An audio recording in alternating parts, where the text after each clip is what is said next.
अस्सलाम वालेकुम। बहुत से लोग इस बात की कंप्लेन करते हैं कि हम जॉब ढूंढने के लिए मुख्तलिफ इंस्टीट्यूशंस में जाते हैं, वहाँ पर हम सीवी सबमिट करवाते हैं, लेकिन हमें इंटरव्यू कॉल्स नहीं आती। एक बहुत बड़ी चीज़ है जो हम सब लोग मिस कर रहे हैं, और वो ये है कि हम अपनी सीवी को उस इंस्टीट्यूशन के रिक्वायरमेंट्स के मुताबिक अप टू डेट नहीं करते। हम एक ही सीवी बना लेते हैं और उसे उठाकर हम सारे इंस्टीट्यूशंस में फिरना शुरू हो जाते हैं, जो कि हमारी सबसे बड़ी गलती है। इस गलती से कैसे बचा जा सकता है, इस बात को हम आज के वीडियो में डिटेल से डिस्कस करेंगे। अरे नहीं, इतनी डिटेल से भी नहीं कि आप बोर हो जाएं। हम बहुत शॉर्ट और बहुत ब्रीफली इस बात को और इस प्रॉब्लम को आइडेंटिफाई करेंगे, और आइडेंटिफाई करने के साथ उसका एक पॉसिबल सोल्यूशन बनाएंगे। वो कैसे होगा? सो जंप टू द वीडियो।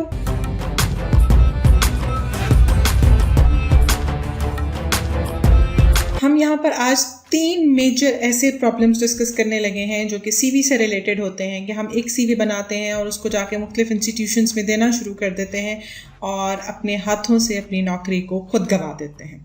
अगर आपने मेरी पहली वीडियो देखी है जिसमें मैंने कुछ इंटरनेशनल प्लेटफॉर्म्स का जिक्र किया था, ऊपर आई कार्ड में मैं दे दूँगी आपको, उसमें भी आप एक चीज़ नोट कीजिएगा कि हर इंस्टीट्यूशन का, हर प्लेटफॉर्म का अपना इंटरफेस डिफरेंट होता है, वहाँ की रिक्वायरमेंट्स डिफरेंट होती हैं। आप सीधी सी बात समझ लें, फेसबुक, इंस्टाग्राम और व्हाट्सएप एक ही मालिक की 3 कंपनियां हैं, लेकिन तीनों का इंटरफेस कितना मुख्तलिफ है। ट्विटर उससे भी मुख्तलिफ है, लिंक्डइन अगेन डिफरेंट, और यूट्यूब इसकी तो बात ही कुछ और है। अब सवाल ये पैदा होता है कि जब इतने सारे प्लेटफॉर्म एक दूसरे से डिफरेंट होने के बावजूद पॉपुलर हैं, तो फिर आप एक सीवी इन सब में कैसे जा सकते? इस बात को ही आज हम डिस्कस करेंगे अपने 3 पॉइंट्स में। पॉइंट नंबर 1, जब भी आप किसी भी इंस्टीट्यूशन के लिए सीवी बनाएं तो प्लीज़ प्लीज़ प्लीज़ प्लीज़ उसको एक दफ़ा मॉडिफाई कर लें। एक ही सीवी को लेकर हर इंस्टीट्यूशंस में मत जाएं। अगर आपके इंस्टीट्यूशन कोई भी हो सकते हैं, school, colleges, universities, financial institutions, NGOs, any institution, any office, आप बैंक ले लें, हॉस्पिटल ले लें, आप लॉ ऑफिस ले लें, या कोई भी ऐसी जगह ले लें जहाँ पर जाके आपको अप्लाई करना है, तो उसका एक कोरम होता है। पहले उस इंस्टीट्यूशन के बारे में जानने की कोशिश करें। This is the first point you have to do. उस इंस्टीट्यूशन की डेफिनेटली कोई ना कोई वेबसाइट होती है, उस इंस्टीट्यूशन का कोई ना कोई एक हिस्ट्री बैकग्राउंड होता है, उसको पहले पढ़ें। जहाँ पे भी जॉब आई है उसके बारे में जानने की कोशिश करें, वहाँ पे कैसे लोग हैं, कौन है, और अपने आप को डीमोटिवेटेड मत होने दें कि अच्छा वहाँ तो इतने क्वालिफाइड हैं तो आपकी तो वहाँ जगह ही नहीं बनती।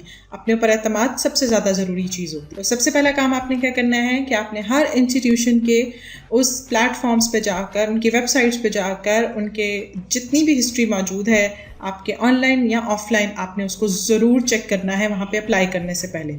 मोस्टली हम करते हैं, हम लास्ट डे तक वेट करते रहते हैं और अप्लाई नहीं कर पाते, या अप्लाई करते हैं तो फिर वही वाली सीवी को रोल पोल करके हम वहाँ पे दे देते हैं। ये भी गलत बात है। दूसरा पॉइंट, जब आप अपनी सीवी तैयार करते हैं तो देखिए सीवी में कुछ चीज़ें, एलिमेंट्स ऐसे होते हैं जो कि डालना बहुत ज़रूरी है, जैसे कि आपका नाम, आपका कॉन्टैक्ट नंबर, आपकी क्वालिफिकेशन और आपका एक्सपीरियंस, जो कुछ भी है। जब भी आप किसी इंस्टीट्यूशन में अप्लाई करने जाते हैं तो सबसे पहले अपनी चीज़ जो आपने डेवलप करनी होती है अपनी सीवी में, वो होती है अपनी स्किल सेट। जो स्किल सेट का कॉर्नर होता है कि आप क्या क्या कर सकते हैं। जैसे मैं आपको उसमें 2 ऑप्शन देती हूँ, A और B ऑप्शन। अब A ऑप्शन में क्या होता है कि बीइंग माई सेल्फ, अगर मैं टीचर हूँ और मैं अपनी सीवी में लिखती हूँ कि that I am a teacher, तो ये कुछ इंस्टीट्यूशन के लिए अंडरस्टूड होगा कि एक टीचर एग्जाम का काम भी कर सकता है, एक टीचर आपके ऑफिस कंडक्ट के काम भी कर सकते हैं, एक टीचर कम्युनिकेशन स्किल भी रखता है, एक टीचर लैब्स वगैरह के काम भी सारे जानता है अगर वो साइंस के से रिलेटेड है, या एक टीचर इसके अलावा time table responsibilities,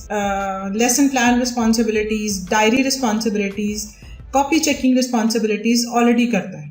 function organise होते हैं, टूर ऑर्गेनाइज होते हैं, ये सारी चीज़ें उस इंस्टीट्यूशन का हिस्सा होती हैं, जो कि एक टीचर के लिए अंडरस्टूड होता है कि अगर वो टीचर है तो वो ये सारी चीज़ें करता है। ये हो गया एक सिनेरियो। दूसरा सिनेरियो क्या कहता है कि अगर आप टीचर हैं तो सिर्फ आपको पढ़ाना आता है, बस, इसके अलावा कुछ नहीं आता। बाकी काम करने के लिए उन्होंने अलग से सारी चीज़ें सुपरवाइज की होती हैं। अब ये आपको कैसे पता चलेगा? ये आपको डेफिनेटली उस इंस्टीट्यूशन के बारे में जानने के बाद ही पता चलेगा। इसी तरह अगर आप ट्यूटरमी की बात कर लें, आप प्रीप्ले की बात कर लें, खान अकेडमी की बात कर लें, या किसी और ऊपर इंटरनेशनल VIP किट्स की बात कर लें, से ABC की बात कर लें, तो वहाँ पे इनका एक इंटरफेस होता है। इंटरफेस में जाकर आपको सबसे पहले उनके बारे में जानना ज़रूरी होता है कि इनकी रिक्वायरमेंट क्या है, वो कैसे पढ़ा रहे हैं। जैसे आपको मैंने एक वीडियो में बताया था कि जो VIP किट है वो 1-to-1 किट आपको देता है, यानी कि एक बच्चा एक वक्त में। इसी तरह से ABC सेम पैटर्न पे, लेकिन वो 4 बच्चे एक साथ आपको देता है। दोनों पे जब आप पढ़ाने जाते हैं तो आपकी रिस्पॉन्सिबिलिटीज डिफरेंट होती हैं। उसके बारे में जानने की कोशिश ही नहीं करेंगे तो क्या करेंगे, आप एक ही CV इन दोनों में भेज देंगे, जिसकी वजह से कहीं एक से रिजेक्शन आना तो ज़रूरी हो जाए। क्यों? क्योंकि आप उनके रिक्वायरमेंट के अकॉर्डिंग नहीं होते। तो आपने सबसे इम्पॉर्टेंट चीज़ अपनी ये ज़रूर करनी है CV में कि आपने अपने स्किल सेट को उस इंस्टीट्यूशन में जिसमें आप अप्लाई कर रहे हैं, स्पेशली यहाँ पे मैं पब्लिक रिलेशन ऑफिसर्स के बारे में ये बात ज़रूर करूँगी जो PR के लिए जाते हैं और PR ऑफिसर्स के लिए जाते हैं या डिजिटल मार्केटिंग के लिए जाते हैं या मीडिया मैनेजर के तौर पे जाते हैं, तो किसी भी ऐसी पोस्ट के लिए, ख़ास तौर पे सेक्रेटरी टाइप पोस्ट के लिए जाते हैं, तो वहाँ पे उनकी रिक्वायरमेंट डिफरेंट होती हैं। अगर आप कॉल सेंटर में सेक्रेटरी के लिए या कॉल अटेंडेंट के लिए जा रहे हैं तो वहाँ की रिक्वायरमेंट डिफरेंट होंगी। कंप्यूटर सॉफ्टवेयर हाउस में जा रहे हैं तो वहाँ की रिक्वायरमेंट डिफरेंट होंगी। इसी तरह स्कूल कॉलेजेस के PR के रिलेशनशिप की रिक्वायरमेंट डिफरेंट होती हैं। तो आपको उस इंस्टीट्यूशन के बारे में जानना ज़्यादा ज़रूरी होता है। ख़ास तौर पे मैं उन बच्चे और बच्चियों से मुखातिब हूँ जो कि ग्रेजुएशन के डिग्री होल्डर होते हैं। ख़ास तौर पे FA किया होता है या FSC किया होता है या स्टूडेंट हैं अभी या अंडर ग्रेजुएशन डिग्री में इनरोल्ड होते हैं, लेकिन वो कहीं ना कोई ऐसी जॉब करना चाहते हैं, तो वहाँ पर उनका स्किल सेट उनकी CV के हवाले से बहुत इंपॉर्टेंट होता है कि वो ऐसे स्किल सेट को वहाँ पे मेंशन करें कि वो जिस भी जगह पर जाएं उनको वो जॉब, कम से कम वो इंटरव्यू के लिए उनको कॉल आ जाए। बाकी इंटरव्यू आने के बाद आप अपनी कम्युनिकेशन स्किल से, अपनी गुफ्तगू के ज़रिए उनको मुतासिर कर सकते हैं और अपनी जॉब गेन कर सकते हैं। और तीसरी और सबसे इम्पॉर्टेंट चीज़, जब आप CV बना रहे हैं तो उस CV का एक स्पेसिफिक स्ट्रक्चर होता है, एक प्रोफाइल का एक स्ट्रक्चर होता है। उसमें तस्वीर होती है, उसमें आपका बायोडाटा होता है, उसमें क्वालिफिकेशन होती है। आमतौर पर इसे 1 पेज CV कहा जाता है। 1 पेज CV या मल्टी पेजेस CV में क्या डिफरेंस होता है और ये कैसे बनती हैं, अगर आप जानना चाहते हैं, डिटेल जानना चाहते हैं कि मैं आपको CV बनाना भी सिखाऊं और उसका कवर लेटर बनाना भी सिखाऊं, तो मुझे कमेंट में बताइएगा। वैसे ये सारी वीडियोस इन प्लान में मौजूद हैं, लेकिन अगर आप इसमें कोई मॉडिफिकेशन चाहते हैं तो मुझे ज़रूर बताइएगा। मेरे पास ऐसे बहुत सारे प्लेटफॉर्म्स भी हैं जहाँ पर आप अपनी CV फ्री ऑफ कॉस्ट, बग़ैर पैसे दिए बना सकते हैं। और बहुत सारे ऐसे प्लेटफॉर्म्स भी हैं जहाँ पर आप कुछ पैसे देकर $5 to $10 to $15 देकर आप उन लोगों से CV बनवा भी सकते हैं। वो बहुत अच्छी और बहुत प्रोफेशनल CV आपको बना के देते हैं और उसका सोर्स फाइल भी आपको प्रोवाइड करते हैं, ताकि अगर आपको किसी इंस्टीट्यूशन के हवाले से उसमें कोई अमेंडमेंट करनी हो तो आप अपनी मर्ज़ी से उसमें अमेंडमेंट कर सकें।